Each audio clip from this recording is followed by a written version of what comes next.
The fact that you have promoted one of your best managers to run the lead and share the wisdom of his to team doesn't mean that he's going to actually have a meaningful impact on the team. I've, I've seen that. And the reason behind that is because they most probably don't know how to coach, right? And they're just inspecting their pipelines, or maybe even worse, trying to still prove that they're the best ones, right? So today I'm going to be breaking down 6 routines, no, actually 7 routines, based on the priority scale of what I feel you should, as a sales leader, VP of sales, doesn't matter what's your role, if it's like driving the team business and generating the income, of what you should be doing, right? And maybe what should you avoid doing. So the first thing, like diagnosing the actual constraint before doing any coaching. I just had the client, we've been connected with him. He said, hey Rivas, let's just start working. I already know what's broken. And if owner of the business says it, well, that's fair. Most probably there is a problem, right? But the question is, if you're going to go and solve that one burning thing, well, most probably the next one is going to appear in a time, and then the next one is going to be there. The question is, are you actually fixing the one that is going to give the most meaningful impact, right? And that is a specific reason why, before I do start working with anyone, I do sales leak audits. I dive in for at least a week or two, depending on the size of the business, and understand what's happening in the calls, outside of the calls, in the marketing, the whole pipeline. And then there's a clarity to understand what exactly needs to be trained, right? Step number 2, we have a clue of what needs to be fixed. Then it's about the delivery. And as we already know, everybody is freaking busy, the coach busy, salespeople busy, right? And this one I call no Borscht at the meetings, right? You know what's the Borscht, right? Ukrainian soup, traditional. So when you're actually meeting as a sales leader with your team, don't mix and stir numbers in a skills training meeting in a one meeting, or like just don't do a venting sessions, right? There should be like a specific goal for that session. Either review the numbers, either to review the pipeline, I don't know, or do the skills training, or maybe combine 2 of them. If you mix too much in, person goes away from that appointment without the freaking clue of what needs to be done, right? So, and one of the biggest levers that I see on how, me specifically, how I can help pulling somebody in a business without spending a lot of time going and training the skills, like pre-handling objections, like all of that good stuff, is reviewing a couple of deals. Because when somebody started explaining to me what's happening, what happened with that particular deal, after reviewing 2 or 3 potential prospects that's still in their pipeline, I already can identify what's going on with that person and what might be lacking in their skill set. And the most importantly, rather than just building 100-day plan on how to get there, I can give precise ABC steps on what to do in that particular case to move that deal across the line.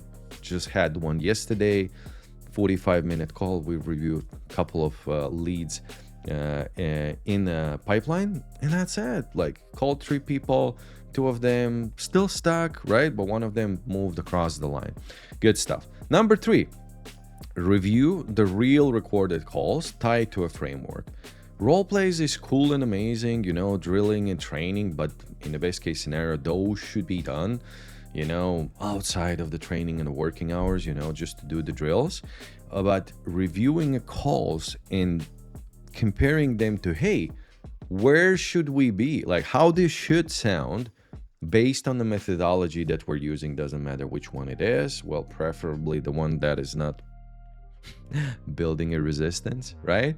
And then understanding what needs to be done, right? Because I have done in my life so many freaking call reviews, coaching calls, trainings, that as a manager, I was sick at a certain point. I was like, Well, most probably I'm talking about this like 500th time, right?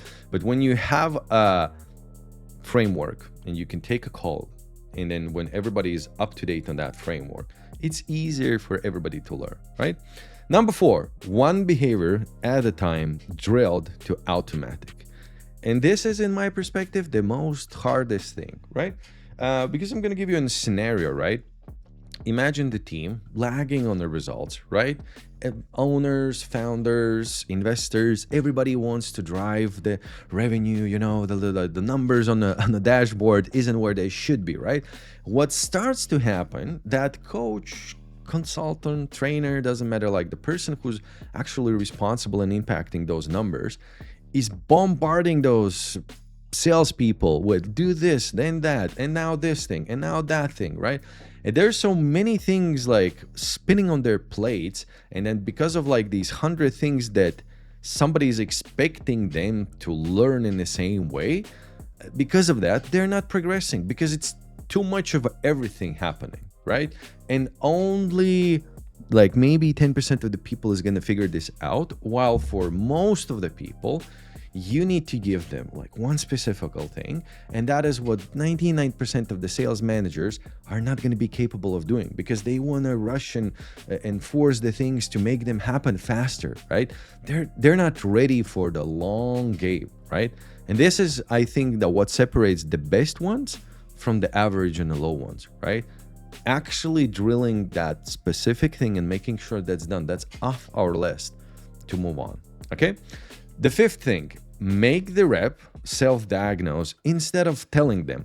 And that's one of the biggest shifts that, I wouldn't call that biggest shifts, but I think it's just the level of maturity. When you're already done like hundreds and thousands of like coaching sessions with somebody, you start like, I started developing without like before even AI age, right? Because now it's way more easier, to figure out some strategies and ideas. It's like, I started understanding this takes so much time, preparing for an appointment, running through the numbers and showing that person where he lacks, what he lacks, etc., etc. And I started pushing off that from my plate and pushing that back on the person, right? And when I realized if person, as a salesperson, need to come up to an appointment prepared with his numbers, or maybe after reviewing a couple of his calls, he's more in the process and thinking on how he could make, I bring his awareness level up because of these actions. And that's what serves him, what simplifies the life of the manager. And one of the frameworks that I have developed, well, not like a science, rocket science, right, is the way on how I help rewire that default mode that they have on the calls when they're doing the same thing over and over again.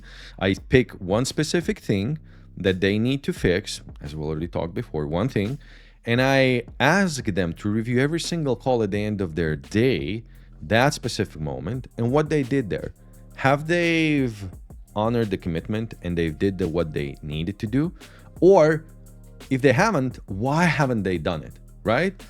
And after a person reviewing 1, 2, 3, 4, 5, doesn't matter how many calls, right? I'm talking about account executive, aka fancy word like a closers, right?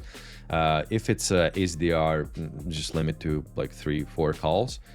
They can start bringing that awareness level up where they look at their call and they're like, hey, why I was saying the things that I was saying, and they can start self-correcting. And if you're still watching this video and you're helping your team or you have your own team become better, this is one of the best frameworks that might seed and grow in that particular person, that habit of self-improving. By the way, I have like a one-pager on how it needs to be done. If you want, comment default mode rewire under this video, and I'm gonna comment under your link with that with the link on where to get it, right? Number 6, coaching the leading indicator, not the revenue. And that's something that I learned just recently, right? Because I was one of those VP of sales who just came up on the stage of my in front of my team, and I was like, hey, we need to like do this and that, collect the money, the closing ratios, etc., right?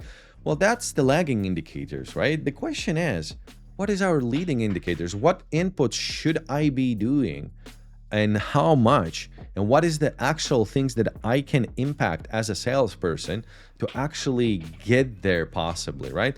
And that's most important thing, because mostly sales leaders, business owners, they are like so driven to their goals and they're like, oh, I just need to have, I see those numbers there, right? But well, have you decomposed on what exactly needs to be done from the things that the salesperson can control to actually get there? Because I can scream and shout and beat the fist in my chest and say aloud like, hey, we need to have like a closing ratio 30%, 30%, 30. But what exactly needs to be done, motherfucker?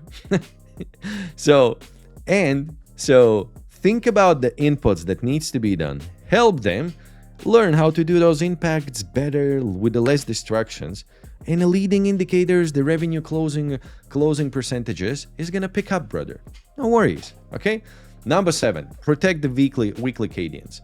So I have seen, I have seen a ton of times, people get hectic, they schedule something, then they cancel, then it happens, then it doesn't happen, right? But if you have, and I would suggest keeping the cadence, like having a numbers review at least once a week, right? Just to have that accountability, and a pipeline review at least weekly, and that would be a perfect scenario. And I would protect these appointments at the no cost. I understand if you're a business manager running the business and all other particles of that, mundane, boring, you don't have a time. Well, if that's the case and you're watching this video, maybe, I'm not saying, possibly, there's a reason to outreach to somebody and kind of figure it out. Maybe from this handsome Latvian guy. No, I'm joking. Well, possibly, right? So if you need the help with that, helping your team, moving across that line, implementing all of these stuffs, well, just get in touch with me. Go to my website, you can find my number, and all the contact is going to be under this video. The bottom line is following, right? You can definitely jump into the team without having no experience, just being a good salesperson, just being a good person, and you could possibly help them, right? But if you haven't fucked up enough, if you haven't been tired of appointments, no progress, if that haven't pissed you off, and you haven't trained, learned, reiterated, and adjusted, and trained, and tried something differently again and again and again, most probably you're just gonna cherry pick without the skill and training the team, right? But if you're gonna even start doing these 7 things, I am 100% sure, and if you're owner of the business or you have both parts of the brain, most probably you will start impacting in a good way results of your team. Most probably, but that's not 100% sure. So these are the 7 things that most sales managers is not going to be doing. They're going to be doing the random stuff. Pick one of them, start using next week, and let me know how it works for you. And if you need the help with your team or any of these things that I mentioned here now on how you could impact the results of your team, just let me know. The contact is going to be below this video. And now, get the hell out of this YouTube. By the way, my next video is going to be on next week on a Wednesday. See ya.